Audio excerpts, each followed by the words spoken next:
हाम्रो अविनाशी परमेश्वरलाई मानिसहरूले चाहिँ नाश हुने चिजमाथि दाजे। हालेलुया।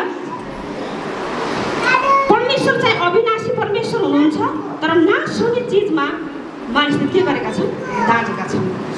परमेश्वर अविनाशी हुनुहुन्छ। परमेश्वर कहिल्यै सुत्नुहुन्न, कहिले उठ्नुहुन्न, कहिले परमेश्वर भोकाउनुहुन्न। हालेलुया। तपाईँको मेरो जस्तो प्यासा परमेश्वर राख्नुहुन्न, किनकि उहाँ शरीरमा हुनुहुन्न, उहाँ चाहिँ आत्मामा हुनुहुन्छ। बुझ्दै हुनुहुन्छ? आमेन। उहाँ चाहिँ आत्मामा हुनुहुन्छ। उहाँ चाहिँ कहिल्यै पनि अनि मानिसको जस्तो व्यवहार उहाँको चाहिँ छैन। उहाँ चाहिँ परमेश्वर आत्मा हुनुहुन्छ र सर्वशक्तिमान परमेश्वर अनि सर्वव्यापी, सर्वश्रेष्ठ, सर्वधनी, सर्वउच्च, सर्वपवित्र अनि सर्वशक्तिमान परमेश्वर हुनुहुन्छ। हालेलुया। अनि त्यो सर्वशक्तिमान परमेश्वरलाई मानिसले नाश हुने चिजमाथि दाँच्यो। अनि हामी यसको लागि व्यवस्थाको पुस्तक 4 अध्यायको 16 पदबाट पढ्नुहोस् त। तपाईँ कसरी निकाल्न सक्नुहुन्छ? हामी यसमा यो वचन अनुसार हामीमा पढ्नेछौँ। व्यवस्थाको पुस्तक 4 अध्यायको 16-17 पढ्नेछौँ। यहाँ चाहिँ परमेश्वरको वचन हेर्नुहोस् त। सावधान बस, नत्र त तिमीहरूले आफ्ना निम्ति एउटा मूर्ति बनाउनेछौ र कुनै नर वा नारीको प्रतिभा अथवा पृथ्वीको कुनै पशुको वा आकाशमा उड्ने कुनै पन्छीको र जमिनमाथि घर्षने कुनै जीवातको वा तल पानीमा हुने कुनै माछाको प्रतिभा बनाएर तिमीहरू भ्रष्ट हुनेछौ। हालेलुया। हेर्नुहोस् त, यहाँ परमप्रभुको वचनले तपाईँ र मलाई सिकाउँछ। परमप्रभु चाहिँ सावधान बस। हेर्नुहोस् त, परमप्रभु परमेश्वर अपरिवर्तनीय परमेश्वर हुनुहुन्छ, कहिल्यै परिवर्तन हुनुहुन्न। कहिल्यै पनि उहाँ मानिसको जस्तो चाहिँ बदलिरहने परमेश्वर हुनुहुन्न। उहाँमाथि आकाशमा उड्ने कुनै पन्छीको आकार बनाएर त्यसको चाहिँ आजा पूजा नगर भन्नुभएको छ। अनि उहाँले चाहिँ तल समुद्रमा भएका माछाहरूको पनि कुनै प्रतिमूर्ति बनाएर त्यसको चाहिँ पूजा आजा नगर भन्नुभएको छ। त्यही तपाईँ माथि हेर्नुहोस् त, आकाशमा परमप्रभु तिमीहरूका परमेश्वरको सारा मानिस है जातिहरूलाई दिनुभएका घाम, जुन, तारा, सारा ग्रह र नक्षत्र देख्दा तीप्रति आकुल भएर तिनीहरूको पूजा र सेवा नगर। हालेलुया। परमेश्वरलाई धन्यवाद भएको होस्। हेर्नुहोस् त, आज साँच्चै नै तपाईँ र मलाई हामी परमेश्वरलाई कसरी चिन्न सक्छौँ र कसरी हामी परमेश्वरमा विश्वास गर्न सक्छौँ? कतिपल्ट हामी भ्रममा छौँ कि परमेश्वर कस्तो हुनुहुन्छ भनेर। मानिस आज संसारमा जति पनि मानिस भोरमै भएर है परमेश्वरलाई नचिनेर नै अनि प्राकृतिक चिजहरूलाई अनि पुज्न थालेको हो। तर परमप्रभु परमेश्वर के अनि आत्मा हुनुहुन्छ, उहाँको कुनै आकार छैन। हालेलुया। उहाँको कुनै आकार छैन। परमेश्वरले भन्नुभयो तिमीहरू सावधान बस र तिमीहरूले कुनै नर नारी है कुनै पृथ्वीमा भएको अनि कुनै पशुको आकारमा है उड्ने पन्छीको आकारमा तिमीहरू प्रतिमूर्ति बनाएर त्यसको चाहिँ पूजा नगर, आजा पूजा नगर। अनि त्यसको ईश्वर हो भनेर त्यसलाई चाहिँ पुज्ने काम नगर भन्नुभयो। किनकि परमप्रभु महान परमेश्वर अनि सर्वशक्तिमान परमेश्वर उहाँ चाहिँ आत्मा हुनुहुन्छ। हालेलुया। आत्मा हुनुहुन्छ। आत्माको परमेश्वरलाई हामी आत्माद्वारा पुकारा गर्छौँ। आत्माद्वारा उहाँलाई चाहिँ हामी अनि महिमा दिन्छौँ, किनकि उहाँ परमप्रभु आत्मा हुनुहुन्छ। हालेलुया। आत्मा हुनुहुन्छ। उहाँले भन्नुभयो पृथ्वीमा भएका कुनै कुराको तिमीहरू के नगर, प्रतिमूर्ति नबनाऊ र तिनीहरूको सामु ननिउर्याऊ र तिनीहरूको आजा पूजा पनि नगर भन्नुभयो। तिनीहरूको आजा पूजा नगर, तिनीहरूको सेवा नगर, किनकि तिनीहरूको चाहिँ अहिलेदेखि चाहिँ पछि तिनीहरू नाश हुन सक्छ। तर परमप्रभु परमेश्वर कहिल्यै पनि नाश हुनुहुन्न। उहाँ चाहिँ आत्मा हुनुहुन्छ। उहाँको आत्मालाई आत्माद्वारा मात्र हामी महसुस गर्न सक्छौँ। हालेलुया। हामी कुनै अरू माध्यमद्वारा महसुस गर्न सक्दैनौँ। तपाईँले मैले प्रभु यीशुलाई अनि कसरी चिनेका छौँ? प्रभु यीशु चाहिँ एउटा माध्यम भएर आउनुभयो, परमेश्वरलाई पितालाई देखाउने एउटा माध्यम भएर। अब पिता भनेपछि परमेश्वर के तिनवटा हुनुहुन्छ त? हुनुहुन्न। परमेश्वर एउटै हुनुहुन्छ, त्रिएक परमेश्वर। हालेलुया। हामीले विश्वासले यो जानिराख्नुपर्छ कि परमेश्वर त्रिएक परमेश्वर हुनुहुन्छ। हामी यसरी बुझ्न सक्छौँ, म छु मभित्र गर्ने एउटा आत्मा आत्मा छ, त्यसपछि मेरो गर्ने काम छ। हालेलुया। म एक्लै वीरमा होइन र, हो कि होइन? यसरी बुझ्नु पर्यो है। म छु, मेरो गर्ने काम छ, अनि मभित्र आत्मा छ। हालेलुया। अनि तिमी एक परमेश्वर, तीनटा कुराले मिलेर म एउटै शरीर बनेको छैन र? हामी यसरी परमेश्वरलाई बुझ्न सक्छौँ। पवित्र आत्मा परमेश्वर अनि पिता हुनुहुन्थ्यो, अनि पुत्र आउनुभयो। हालेलुया। अनि पिता हुनुहुन्थ्यो, पुत्र आउनुभयो, पुत्र भएर आउनुभयो। म स्वयं चाहिँ परमेश्वरै भएर, अनि त्यसपछि उहाँ चाहिँ स्वर्गमा हुनुभयो। अनि त्यसपछि अहिले हामीसँग के आत्माले काम गरिरहेको छ? पवित्र आत्माले काम गरिरहेको छ। हालेलुया। अहिले चाहिँ पवित्र आत्माले अनि तपाईँ र हामीसँग काम गरिरहेको छ। त्यो पवित्र आत्माद्वारा हामी परमेश्वर यस्तो हुनुहुन्छ भनेर हामी चिन्न सक्छौँ अनि हामी जान्न सक्छौँ। हालेलुया। हेर्नुहोस् त, आज प्रभु परमेश्वरले भन्नुभयो, तिमी कुनै समुद्रमा भएका कुनै माछाहरूको आकार बनाएर है, त्यसको चाहिँ कुनै प्रतिमूर्ति बनाएर तिमीहरू आज पूजा नगर। अघि हामीले आशिष सुन्यौँ, अनि आशिष हाम्रो माइनाबाट सुन्यौँ। त्यो श्रापको समय थियो है। श्रापको हामीले परमेश्वरलाई साँचो तरिकाले, साँचो हृदयले परमेश्वरलाई नचिनेको कारण कतिपल्ट यो श्राप आएको बेलामा हामी आमा बुवालाई सम्झिन्छौँ कि त्यो हामीले सम्झाउनु हुँदैन। हामीले आमा बुवालाई सम्झने भनेको त शरीरमा हुँदैछ मात्रै, शरीरमा हुँदैछ मात्रै। हामी आमा बुवालाई खुवाउने, कपडा दिने, लुगा दिने, माया दिने, ममता दिने, सेवा सत्कार गर्ने। अनि मृत्यु भइसकेपछि त्यो आत्मा चाहिँ या त्यो आत्मा संसारमा छ, या त्यो आत्मा माथि स्वर्गमा परमेश्वरसँग छ। त्यो परमेश्वरलाई मात्रै थाहा छ। हालेलुया। त्यो हामीलाई थाहा छैन, हामीलाई थाहा छैन, किनकि त्यो आत्मा बनाउने परमप्रभु परमेश्वर हुनुहुन्छ। त्यो मृत्यु भइसकेपछि उनी उसको चाहिँ धर्म कर्म उसले गरेको सबै त्यो त्याग तपस्या चाहिँ उसकै काम अनुसार उसले आत्माले चाहिँ मुक्ति पायो या पाएन, त्यो कुरा चाहिँ उसकै त्यो व्यक्तिगत मानिसमा भर पर्छ। हालेलुया। त्यो व्यक्तिगत ममा भर पर्ने कुरा हो कि मैले मुक्ति पाएँ नपाएँ भन्ने कुरामा। अनि हामी चाहिँ जीवित भएका मानिसहरू, त्यही भएर परमेश्वरले भन्नुभयो, कुनै मृत्यु भएका मानिसहरूको अनि लागि तिमीहरूले कुनै कपाल पनि नखौरनु भन्नुभएको छ होइन। आज संसारमा मानिसले कपाल खौरन्छन् आमा बुवाको लागि, पार तार्नको लागि, तर चाहिँ होइन। किनकि हामी परमेश्वरको वचनमा भनेको छ कपाल नखौरनु तिमीहरू। किन नखौरनु? मुर्दै गाडौँ, तिमी परमप्रभुको के हौ? छोराछोरी हो, परमेश्वरको सन्तान हौ, तिमी पुजारीगिरी हौ, धोइ पखालिएका पुजारीगिरी हौ। अनि मृत्यु भइसकेपछि तिमीहरूले कुनै कुराको पनि आकार बनाएर पूजापाठ नगर भन्नुभएको हुँदैन। हालेलुया। अब मृत्यु भइसक्नु भएको, मरिसक्नु भएको, बितिसक्नु भएको हामी तपाईँ आमा बुवालाई सम्झेर कतिपल्ट हामी मन दुखाउँछौँ, त्यो दुखाउने होइन। त्यो चाहिँ पछिको कुराहरू, त्यो कुरा उहाँहरूसँगै छ। तर हामी अहिलेको जीवन हाम्रो, हामी चाहिँ परमपुमा भएर जिउने। हालेलुया। परमेश्वरले त्यही भएर भन्नु, कुनै नर अनि नारी, हेर्नुहोस् त यहाँ वचनमा छ नि, कुनै नर अनि कुनै नारीको आकारमा त्यो प्रतिमूर्ति बनाएर त्यसको पूजापाठ नगर, किनकि म परमप्रभु तिमीहरूका परमेश्वर हुँ। हालेलुया। कति बेला हामी संसारमा हामी पहिला पनि धर्म कर्म गऱ्यौँ, दान पुण्य दियौँ होइन, हामीले अनि त्यहाँदेखि चाहिँ पिण्ड बगाउने काम गऱ्यौँ, पितृ मान्ने काम गऱ्यौँ, श्राप मान्ने काम गऱ्यौँ होइन, सबै कुरा पुज्ने काम गऱ्यौँ नि त हामीले। तर परमप्रभु परमेश्वरले भन्नुभयो, र कुनै नारी अनि पुरुषको त्यो प्रतिमूर्ति नबनाएर तिनीहरूको सामु चाहिँ ननिहुनु, तिनीहरूको आज पूजा चाहिँ नगर्नु। म परमप्रभु तिमीहरूका परमेश्वर, डाहा गर्ने परमेश्वर हुँ। हालेलुया। अनि हामी परमेश्वरलाई, किनकि हामी चिन्न सक्छौँ परमप्रभु परमेश्वर मृत्युका परमेश्वर हुनु हुँदैन। परमेश्वर चाहिँ जीवितहरूका परमेश्वर हुनुहुन्छ। हालेलुया।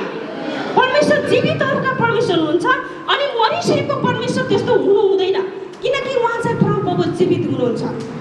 होइन, परमेश्वरले भन्नुभयो, कुनै तिमीहरूले चाहिँ माथि उड्ने आकाशको कुनै प्रतिमूर्ति पनि नबनाउनु, र तिमीहरूको सामु ननिहुनु, कुनै पशुको प्रतिमूर्ति नबनाउनु, तिमीहरूको सामु चाहिँ ननिहुनु, किनकि म परमप्रभु तिमीहरूको परमेश्वर, म तिमीहरूको डाहा गर्ने परमेश्वर हुँ है।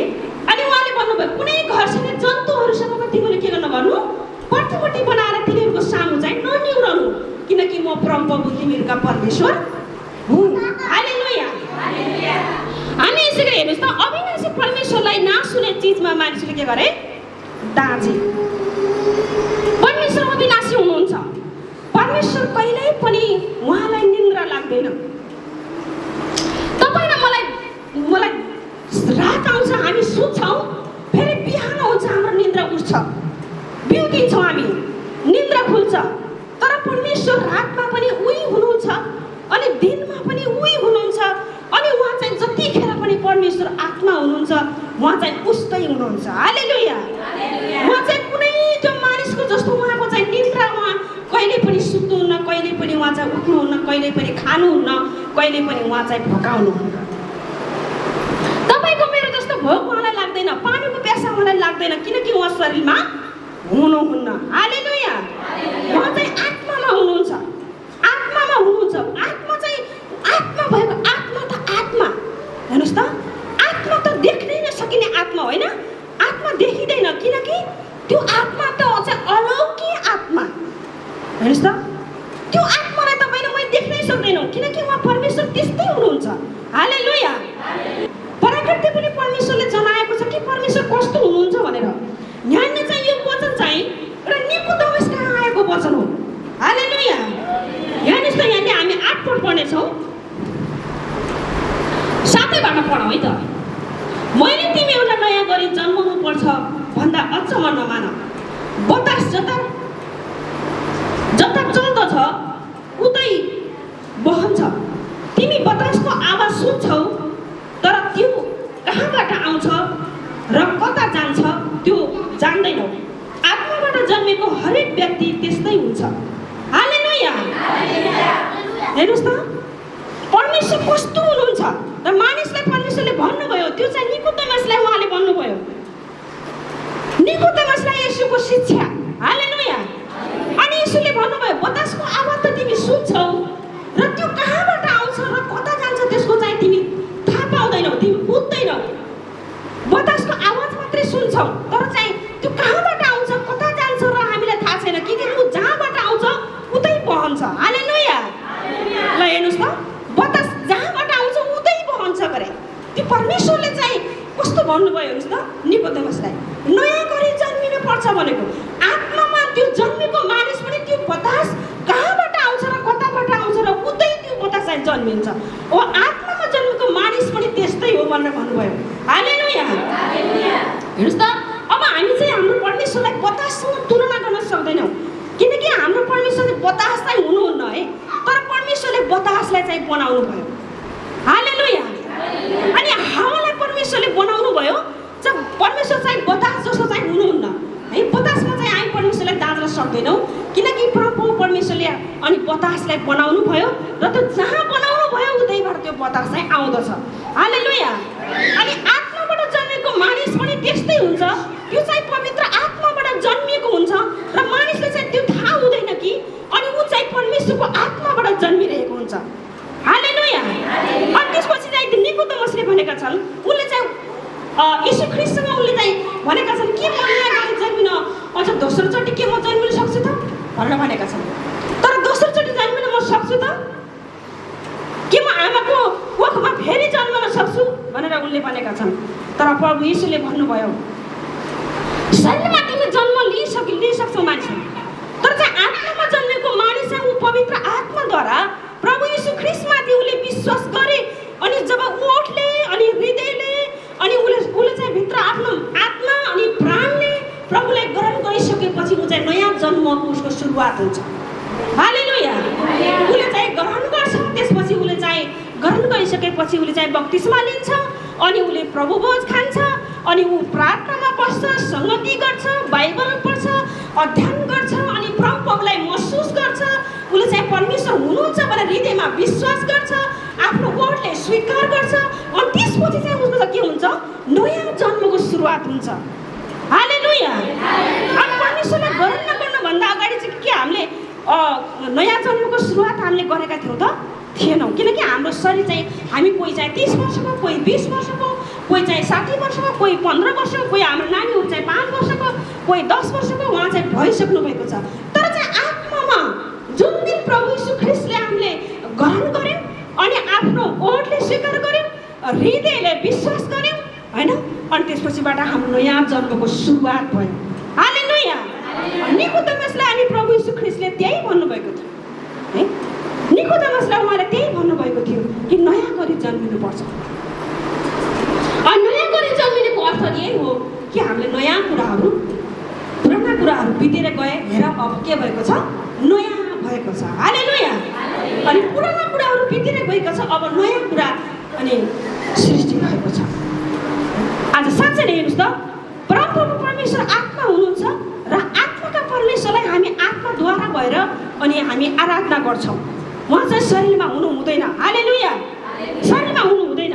हेर्नुहोस् त, यहाँनिर परमेश्वरले भन्नु, बतास जहाँ जान्छ, जहाँ होइन, बतास जता बहन्छ उतै, बतास जता चल्दछ उतै बहन्छ। तिमीहरू बतासको आवाज सुन्छौ तर त्यो कहाँबाट आउँछ र कता जान्छ त्यो जान्दैनौ। आत्माबाट जन्मेको हरेक व्यक्ति त्यस्तै हुन्छ। हेर्नुहोस् त, हामी तल निकोदेमसले उहाँलाई सोधे, यो कसरी हुन सक्छ? यसुले तिनलाई जवाब दिनुभयो, तिमी इस्राएलका गुरु हौ र पनि यी कुरा बुझ्दैनौ? साँच्चै म तिमीहरूलाई भन्दछु, हामी जे जान्दछौँ त्यो भन्दछौँ र हामीले जे देखेका छौँ त्यसको गोहाइ दिन्छौँ, तर तिमीहरू हाम्रो गोहाइ स्वीकार गर्दैनौ। हेर्नुहोस् त, प्रभुले भन्नुभयो, हामी जे जान्दछौँ म त्यही भन्दछु र म जे गोहाइ दिन्छु म त्यही अनि भन्दछु, तर तिमीहरू चाहिँ हाम्रो गोहाइलाई र हाम्रो चाहिँ यो वचनलाई तिमीहरू चाहिँ स्वीकार गर्दैनौ। मैले तिमीहरूलाई पृथ्वीका कुरा भने र पनि तिमीहरू विश्वास गर्दैनौ, तर न त तिमीहरूलाई स्वर्गका कुरा बताए भने कसरी विश्वास गर्न सक्छौ? हालेलुया। स्वर्गका कुरा बतायो भने तिमी कसरी, तिमीलाई शरीरकै कुरा बताएर तिमीले चाहिँ विश्वास गर्न सकेनौ, तर स्वर्गका कुरा बतायो भने तिमी कसरी विश्वास गर्न सक्छौ त? हाम्रो गोहाइलाई तिमीहरू चाहिँ स्वीकार गर्न सक्दैनौ। आज प्रभु यीशुले भन्नुभयो, नयाँ गरी जन्मिनुपर्छ भन्दा तिमी अचम्म नमान, बतासको आवाज चाहिँ सुन्छौ। बतास जहाँबाट चल्दछ, जहाँबाट आउँदछ, बतास चाहिँ उतै बहन्छ, तर तिमी बतासलाई तिमी चाहिँ त्यसको आवाज सुन्छौ, तर चाहिँ तिमी आत्माबाट जन्मेको मानिस पनि त्यस्तै हुन्छ भनेर उहाँले चाहिँ त्यो शिक्षा दिनुभयो। हालेलुया। हामी फेरि 2 पत्रुसको पुस्तक 3 अध्याय निकाल्नुहोस् त।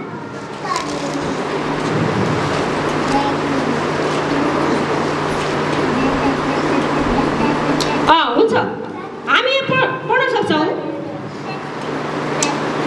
जानी बुझिकन पनि तिनीहरू यस कुराको वास्ता गर्दैनन् कि परमेश्वरको वचनद्वारा स्वर्गहरू उग्री अघिदेखि नै थिए र पृथ्वी चाहिँ पानीबाट र पानीद्वारा नै बनाइयो।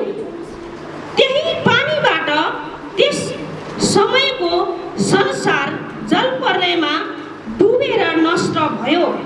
तर 7 पद, तर त्यही वचनले भक्तिहीन मानिसको इन्साफ र विनाशका दिनसम्मको लागि अहिलेको आकाश र पृथ्वी आँखोको निम्त साँची राखिएका छन्। हालेलुया। हेर्नुहोस् त, यहाँ 2 पत्रुसको पुस्तक 3 अध्यायको 5 पदमा पनि जानी बुझिकन पनि तिनीहरू यस कुराको वास्ता गर्दैनन् कि परमेश्वरको वचनद्वारा स्वर्ग अघिदेखि नै थिए र पृथ्वी चाहिँ पानीबाट र पानीद्वारा नै बनाइयो। हालेलुया। हेर्नुहोस् त, यो जानिराख गरे, यो बुझिराख, जानिराख, पृथ्वी चाहिँ ती पानीद्वारा बनाइयो गरे। हामी बाइबलमा उत्पत्तिको पुस्तकबाट हामी देख्न सक्छौँ, त्यहाँनिर हेर्नुहोस् त, पहिला तल चाहिँ के थियो गरे, पुरै पानी, समुद्र मात्रै होइन। अनि परमप्रभुले के भन्नुभयो, पृथ्वी होइजा भन्नुभयो। त्यसपछि परमेश्वरले समुद्र पानीमाथि अनि परमेश्वरले पृथ्वी अनि बनाउनु भयो है, बनाउनु भयो। उहाँले चाहिँ सृष्टि गर्नुभयो अनि आधा कुरालाई उहाँले बनाउनु भयो, समुद्र बनाउनु भयो, अनि आधा भागलाई चाहिँ उहाँले अनि त्यसपछि पृथ्वी नाम दिनुभयो। त्यो परमप्रभु परमेश्वरले बनाउनु भयो। हालेलुया। अनि उहाँले भन्नुभयो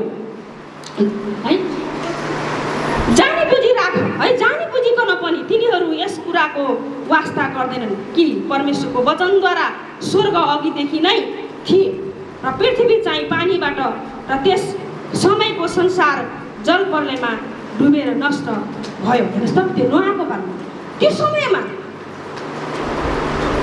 परमेश्वरले त्यो समयमा जब परमेश्वरले बनाउनु भयो र पृथ्वीमा मानिसको भ्रष्ट अनि मानिसको चाहिँ पाप अनि सबै कुरा पृथ्वीमा बढेर आयो अनि त्यसपछि परमेश्वरले नोआको समयमा अनि त्यतिखेर समयमा जल प्रलयबाट त्यो नष्ट पनि गर्नुभयो।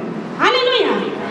हामी बाइबललाई देख्न सक्छौँ नष्ट पनि गर्नुभयो। त्यसपछि उहाँले चाहिँ फेरि नोआको अनि सन्तानलाई उहाँले बचाउनु भयो र पृथ्वी सारा सबै उहाँको सन्तानद्वारा भरियो।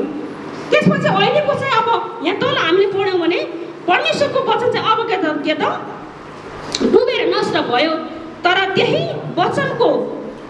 वचनले भक्तिहीन मानिसको इन्साफ र विनाशका दिनसम्मको लागि अहिलेको आकाश र पृथ्वी आगोको निम्त राखिएका छन्। हेर्नुहोस् त अब अन्त्य हुने कुरा पनि परमेश्वरले भनिदिनु भएको छ। अब हामी जहिले पनि हामी प्रभु तपाईँले अब दोस्रो आगमन चाहिँ आगोद्वारा गर्नुहुनेछ भन्छौँ नि प्रार्थनामा, होइन? अब अन्त्य आयो, अब अन्त्य आएपछि आगोद्वारा अनि यो पृथ्वी नष्ट हुनेछ, होइन? साँचेर राखिएको छ।